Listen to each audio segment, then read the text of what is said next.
नमस्ते मेरे बच्चों, गुड मॉर्निंग। तो बच्चे आप लोग कैसे हैं? ठीक है। तो बच्चे पिछली कक्षा में हम लोगों ने एक पाठ का थोड़ा भाग पढ़ लिया था, है ना। पाठ का नाम क्या था?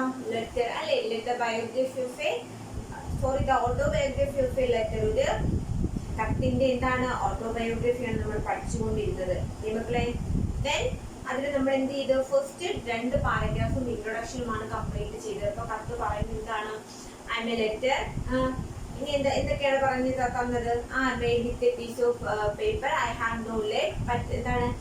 എന്താണ് പറ്റേത്? പക്ഷെ എനിക്ക് എന്ത് ചെയ്യും?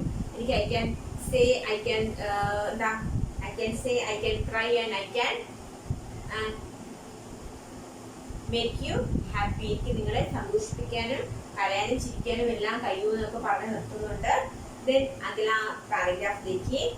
मुझे नर नारी बूढ़े जवान छोटे बड़े सब खरीद सकते हैं. मैं किसी से भेदभाव नहीं करता. कुछ लोग तो मेरे शरीर पर सुंदर अक्षर लिखते हैं. ऐसा लगता है जैसे उन्होंने मेरा शरीर गहनों से सजाया हो. लेकिन कुछ मेरे शरीर पर इतना गंदा लिखते हैं कि उसे फटा कर देते हैं. फिर भी मैं उनसे कुछ नहीं कहता. सब चुपचाप सहन कर लेता हूँ. तो बच्चे एक बार फिर देखिए. मुझे नर नारी बूढ़े जवान छोटे बड़े सब खरीद सकते हैं. എന്താണ്? everyone can buy me. എനിക്ക് എന്നെ എല്ലാവർക്കും എന്ത് ചെയ്യാൻ പറ്റും? വാങ്ങാനായിട്ട് കഴിയും. ആർക്കൊക്കെ വാങ്ങാൻ കഴിയും? നർ നാരി. നർ മീൻസ് മർദ മീൻസ് മാൻ. നാരി മീൻസ് എന്താണ്? ഔറത്ത് മീൻസ് വുമൻ. സ്ത്രീകൾക്കും പുരുഷന്മാർക്കും. ബൂഡേ ജവാൻ. ബൂഡേ മീൻസ് എന്താണ്? ഏജ്ഡ് ആയിട്ടുള്ള ആൾക്കാർ. യവാൻ മീൻസ് യങ് അല്ലെങ്കിൽ യൂത്ത്. എന്താണ്? വയസ്സായവർക്കും യൂത്തന്മാർക്കും ചെറുപ്പക്കാർക്കും എന്നെ വാങ്ങാം.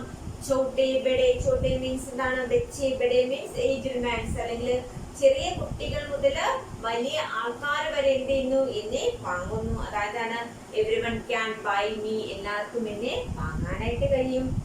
मैं किसी से भेदभाव नहीं देखता. ഇനി എന്താണ്? I do not discriminate against anyone. ഞാൻ ഒരാൾക്കടുത്തും എന്താണ്? ഭേദഭാവം, ആ ഒരു വ്യത്യാസം വെക്കുന്നില്ല. അതായത് ഞാൻ ഒരിക്കലും ചിന്തിക്കുന്നത് എന്താണ്? അത് ചെറുതെന്നോ വലുതെന്നോ അല്ലെങ്കിൽ വലിയവനെന്നോ ചെറിയെന്നോ സ്ത്രീയെന്നോ പുരുഷനെന്നോ കുഞ്ഞെന്നോ വയസ്സായവരെന്നോ ഒന്നും യാതൊരു വ്യത്യാസവും ഞാൻ എന്ത് ചെയ്യുന്നില്ല? വെക്കുന്നില്ല. കുച്ച് ലോഗ് തോ मेरे शरीर पर सुंदर अक्षर लिखते हैं. ഇനി എന്താണ്? A lot of people write beautifully on my body. ഇനി എന്താണ്? ഒരുപാട് ആൾക്കാർ, കുറച്ച് ആൾക്കാർ എന്താണ്? എന്റെ പുറത്ത് എന്താണ്? വളരെ മനോഹരമായിട്ടാണ് എഴുതുന്നത്. കുറച്ച് ആൾക്കാർ എന്നിൽ എന്ത് ചെയ്യും? വളരെ മനോഹരമായിട്ട് എന്നില് എഴുതുന്നു. ऐसा लगता है जैसे उन्होंने मेरा शरीर गहनों से सजाया हो. ആ സമയത്ത് എനിക്ക് എന്ത് തോന്നും?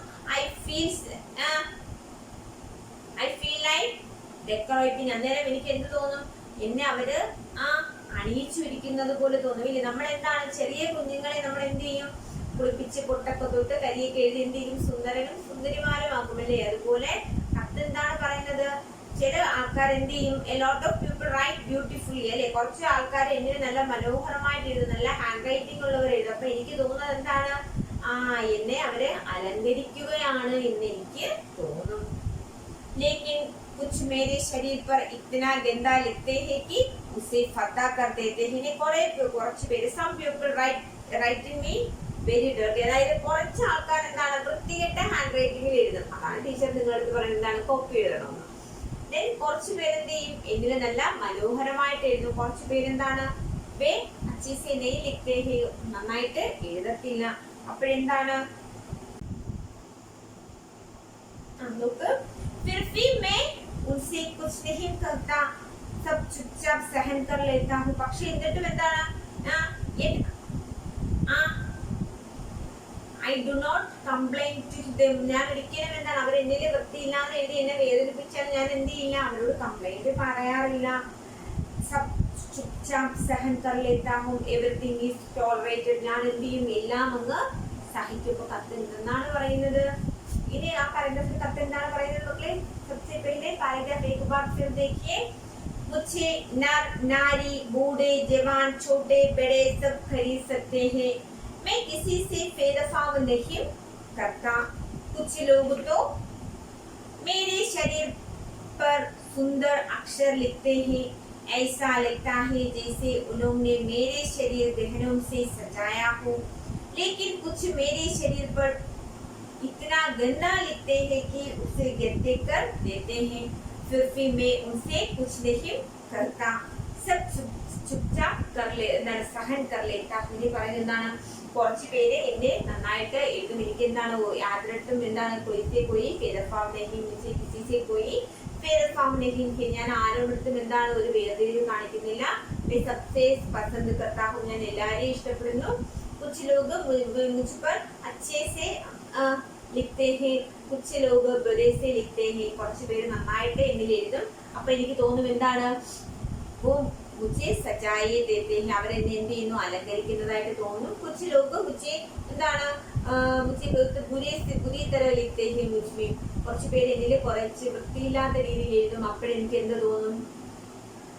അപ്പോഴെനിക്ക് വിഷമം തോന്നും. പക്ഷെ ഞാൻ എന്താണ് ചുപ്ചാപ്പ് പുസ്തകം लेते हैं. ഞാൻ അതെല്ലാം ഒന്നും മിണ്ടാതെ സഹിക്കുമെന്ന് പറഞ്ഞുകൊണ്ട് നിർത്തുന്നു. देन अगला पैराग्राफ देखिए.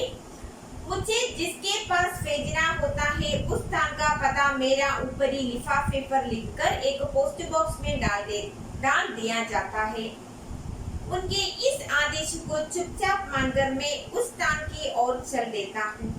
ताकिया मुझे उस बॉक्स से निकाल लेता है और टाक घर ले जाता है. अगला पैराग्राफ ध्यान से एक बार देखिए. मुझे जिसके पास भेजना होता है उस स्थान का पता मेरे ऊपरी लिफाफे पर लिखकर एक पोस्ट बॉक्स में डाल दिया जाता है. उनके इस आदेश को चुपचाप मानकर मैं उस स्थान की ओर चल देता हूँ.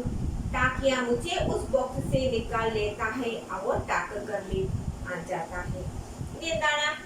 मुझे जिसके पास जाता है उस स्थान का पता मेरे ऊपरी लिफाफे पर लिखकर एक പോസ്റ്റ് ബോക്സ് में डाल दिया जाता है. എന്താണ് എന്നെ എവിടേക്കാണോ എന്നെ അയക്കുന്നത് ആ സ്ഥലത്തെ അഡ്രസ് ആ അയക്കുന്ന ആളിന്റെ അഡ്രസ് എന്ത് ചെയ്യും? എന്റെ കവറിൽ എന്റെ ബോഡി അല്ലെങ്കിൽ എന്റെ ഡ്രസ്സിൽ എന്ത് ചെയ്യും? എഴുതും. എഴുതിയിട്ട് എന്നെ അവര് അയക്കും. ഇപ്പൊ ഇവിടെ എന്താണ് പറയുന്നത്? The address of the person who sent me written on my outside and put in the post box. അതായത് നമ്മൾ കത്ത് എഴുതുന്ന സമയത്ത് നമ്മൾ എന്ത് ചെയ്യും? കത്ത് എന്ത് ചെയ്യും? ഒരു കവറില് ഇടും. ആ കവറിൽ എന്ത് ചെയ്യും? നമ്മള് ടു അഡ്രസ് എഴുതും. ദെൻ നമ്മൾ ഈ സൈഡില് ഫ്രം അഡ്രസ് എഴുതും. ഇല്ലേ? നമ്മൾ എന്താണ് ഇവിടെ കത്ത് എന്താണ് പറയുന്നത്? ആർക്കാണോ ജിസെ അല്ലെങ്കിൽ ജിസ്കെ പാസ് മേ ജാതാ ഹൂം, ഞാൻ ആരുടെ അടുത്താണോ പോകുന്നത് ആ വ്യക്തിയുടെ അഡ്രസ് എന്റെ കവറിൽ എഴുതിയിട്ടാണ് എന്നെ എന്ത് ചെയ്യുന്നത്? പോസ്റ്റ് ബോക്സിൽ ഇടുന്നത്. സോ ലെറ്റർ എഴുതുമ്പോൾ നമ്മൾ ശ്രദ്ധിക്കേണ്ട കാര്യം എന്താണ് മക്കളെ? ഡെഫിനറ്റ്ലി അത് എന്ത് വേണം? पता एड्रेस एഴുതണം. अगला सेंटेंस देखिए. उनके इस आदेश को चुपचाप मानकर मैं उस स्थान की ओर चला देता हूँ. എന്താണ്? I go to that place at their suggestion. അവരുടെ നിർദ്ദേശം അനുസരിച്ച് അവർ പറയുന്ന സ്ഥലത്താണ് ഞാൻ പോകുന്നത്. എനിക്ക് പ്രത്യേകിച്ച് എന്തില്ല, യാതൊരു ഐഡിയ ഇല്ല എവിടെ പോകണമെന്ന് എനിക്കറിയില്ല. ഞാൻ എന്ത് ചെയ്യും? എന്നെ എഴുതിയിരിക്കുന്ന അഡ്രസ്സിൽ, അതായത് എന്നെ എഴുതുന്ന ആൾ എന്ത് ചെയ്യും? ഒരു അഡ്രസ് എഴുതിയിരിക്കും. ആ അഡ്രസ്സിൽ അയാളുടെ നിർദ്ദേശം അനുസരിച്ചാണ് ഞാൻ എന്ത് ചെയ്യുന്നത്? പോകുന്നത്. ताकिया मुझे उस बॉक्स से निकाल लेता है और टाक कर ले जाता है. ഇനി എന്ത് ചെയ്യുന്നു? The postman pick me up from the box and take me to the post office. ഇനി എന്താണ്? ആ പോസ്റ്റ് ബോക്സിൽ ഞാൻ എന്ത് ചെയ്യും? കുറച്ചു നേരം കിടക്കുമ്പോൾ എന്ത് ചെയ്യും? അവിടെ ആര് വരും? The postman എന്ത് ചെയ്യും? വരികയും എന്നെ എടുത്തിട്ട് എന്ത് ചെയ്യും? അയാൾ എന്നെ എന്റെ വീട്ടിലേക്ക് കൊണ്ടുപോകും. എവിടെയാണ് കത്തിന്റെ വീട്? പോസ്റ്റ് ഓഫീസിൽ. കത്തിന്റെ വീട് എവിടെയാണ് മക്കളെ? പോസ്റ്റ് ഓഫീസിൽ കൊണ്ടുപോവുകയും ചെയ്യും. അപ്പൊ ഒന്നുകൂടി പാരഗ്രാഫ് നോക്കിയോ. मुझे जिसके पास भेजना होता है उस स्थान का पता मेरे ऊपरी लिफाफे पर लिखकर एक पोस्ट बॉक्स में डाल दिया जाता है. उनके इस आदेश को चुपचाप मानकर मैं उस स्थान की ओर चल देता हूँ. ताकिया मुझे उस बॉक्स से निकाल लेता है और टाक कर ले जाता है. ഇവിടെ എന്താണ് പറയുന്നത്? हम सब खत के लिफाफे पर एड्रेस लिखते हैं, एड्रेस या फोन नंबर लिखते हैं, वो खत उनके पास पहुंचाते हैं। ले उनके पास कौन पहुंचाते हैं? पोस्टमैन या टाकिया पहुंचाते हैं। टाकिया सबसे पहले हम लेटर को एक बॉक्स में डालते हैं। टाकिया वहां से लेटर को उठाकर पत्र को उठाकर पोस्ट ऑफिस ले जाते हैं। നമ്മുടെ കവറിലെ അഡ്രസ് എഴുതിയ ഒരു കത്ത് പോസ്റ്റ് ബോക്സിൽ ഇടുകയാണെങ്കിൽ പോസ്റ്റ്മാൻ അവിടെ നിന്ന് എന്ത് ചെയ്യും? ആ കത്ത് എടുത്ത് ഇവിടെ കൊണ്ടുപോകും, പോസ്റ്റ് ഓഫീസിൽ കൊണ്ടുപോകും. രണ്ട് പാരഗ്രാഫ് മനസ്സിലായല്ലോ. तो आप लोगों को वो 2 पैराग्राफ समझ में आया? अच्छे से समझ में आया? तो इसे आप 2 बार पढ़ लीजिए. देन अगला पैराग्राफ देखिए. ताकघर में मेरे ऊपर लोहे के मोहर की मार से चाप पड़ती है. मैं बखफी चुपचाप सहन करता हूँ. ताकघर वाले मुझे एक थैले में डालकर रेलवे स्टेशन ले जाते हैं. वहाँ मुझे थैले सहित गाड़ी के एक डिब्बे में बंद कर दिया जाता है. इस थैले में मेरे कई अन्य साथी भी होते हैं. हम सब अपने अपने गंतव्य स्थान तक पहुँच जाते हैं. गंतव्य स्थान पर पहुंचकर वहां का टाकिया हमें टाक कर ले जाकर एक बार फिर वही लोहे की मोहर लगाता है. उसके बाद जिस घर या स्थान मुझ पर पता लिखा होता है वहां जाकर मुझे दे देता है. मैं वहां पहुंचकर उनसे सुख दुख की बातें करता हूँ.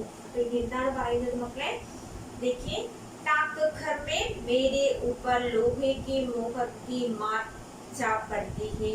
मैं वक्फी चुपचाप सहन कर लेता हूँ. നമുക്കറിയാം, ഒരു ലെറ്റർ കിട്ടുമ്പോഴെന്തെയും പോസ്റ്റ്മാൻ അത് പോസ്റ്റ് ഓഫീസിൽ കൊണ്ടുപോയിട്ട് ഒരു ചാപ്പ് മുദ്ര ഒരു എംബ്ലം സീൽ ചെയ്യും. അതിൽ കണ്ടിട്ടുണ്ടല്ലോ, ആ ഡേറ്റും സ്ഥലവും ഉള്ള പോസ്റ്റ് ഓഫീസിന്റെ സീൽ ചെയ്യും അതിൽ. അപ്പൊ ഇവിടെയും എന്താണ് പറയുന്നത്?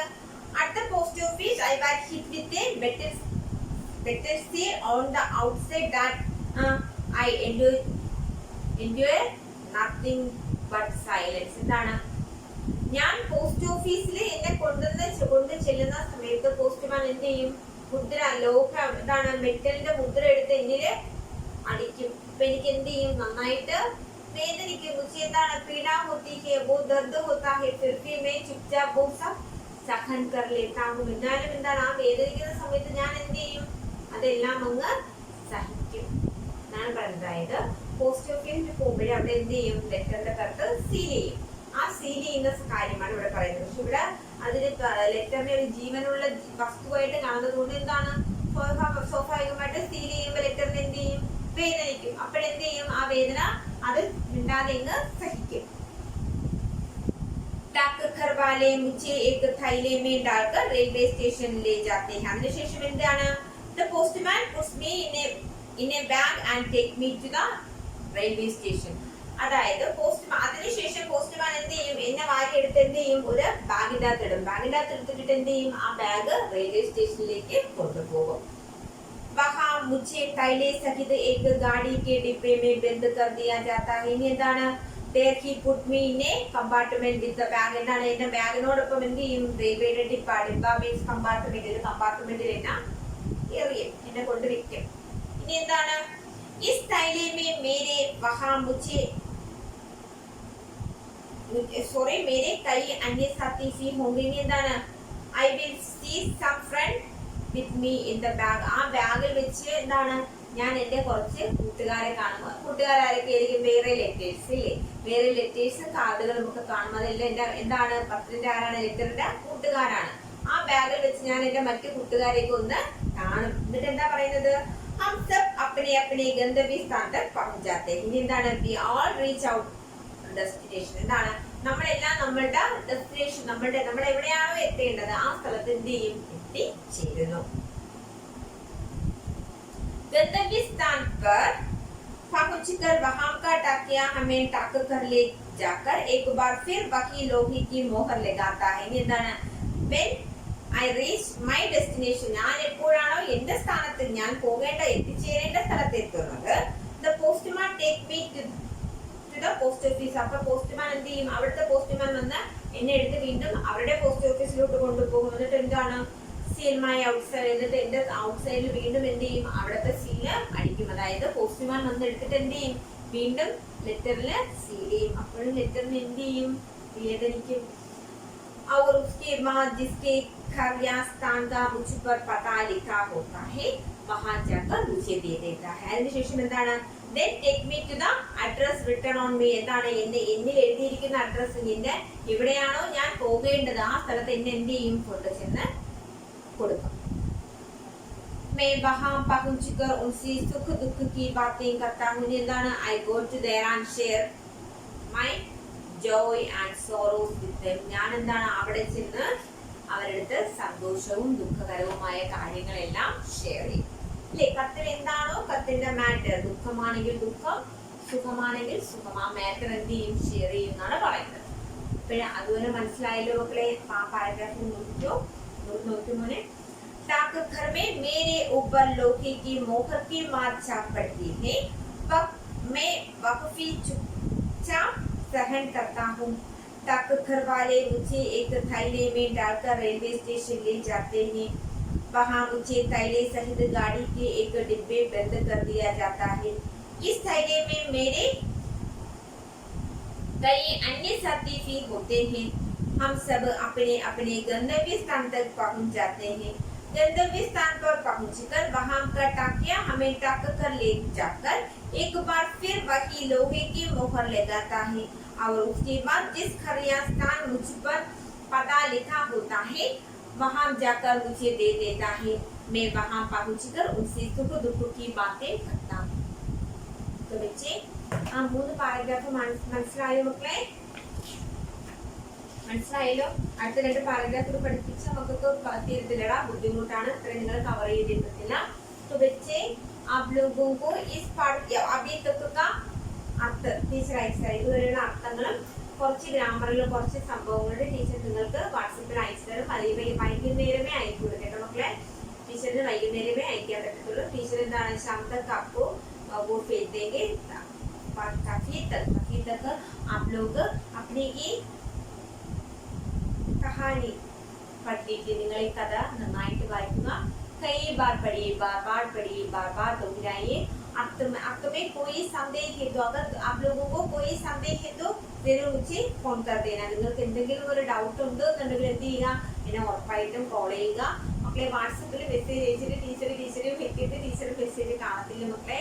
ടീച്ചർ പിന്നീട് എപ്പോഴെങ്കിലും ആയിരിക്കും അത് ഓപ്പൺ ചെയ്യുന്നത്. കാര്യം ഒരുപാട് മെസ്സേജുകൾ വരുന്നതാണ് ടീച്ചറിന് പഠിക്കാനുള്ള കാര്യത്തിൽ. ടീച്ചർ പഠിക്കുന്നതിലും ടീച്ചറിന്റെ ഫ്രണ്ട്സുകൾ എല്ലാവരും അയക്കുന്ന മെസ്സേജുകൾ വരുമ്പോൾ അത് ചിലപ്പോൾ കാണാൻ ഡിലേ വരും. So please call me. then stay home, stay safe. ധന്യവാദ്.